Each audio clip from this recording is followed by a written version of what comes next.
Hello and welcome everybody. So where's my dream life and how do I get there sooner? So basically in life we have the three major sectors of health, wealth, and relationships. Let's take relationships for example. So if you're single and want to be married or in a relationship, the first and absolute most thing you must do is know that you are already loved unconditionally. Whether you call it God or the universe or the scientific method, the thing is we were put here and we were loved no matter what we do to begin with. So just knowing that in itself can help release the resistance. In other words, think about it like this. Like if you were already married, would you wake up every day wondering like, oh, am I going to meet my dream person today? And I just need to be in a relationship, like no, like once you're married you already feel like it's done. So in other words, we must create the feeling up front.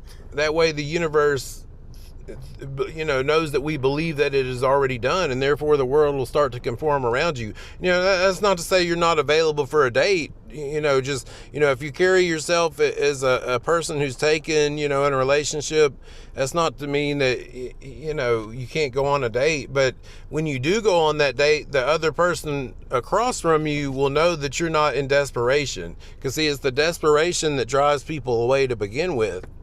In other words, desperation equals resistance and not acceptance. And this can come through our own, mental chatter inside our own minds. You're sitting there, you're thinking in your own mind, like, well, all my other friends have great relationships, they're married and all this, and it seems like it comes so easily for them. But for me, it's like I work and I try to do this and take care of my body and do all these other things. And see what I'm saying? Like if you sit back and listen to your own self, you'll see how much resistance you're putting on it to begin with. And this applies, whether your situation is wealth or health or whatever. This same situation applies. The way we talk to ourselves in our own mind, our own mental chatter. And say like sickness, for example, just the fact that you believe in sickness means you must also believe in health.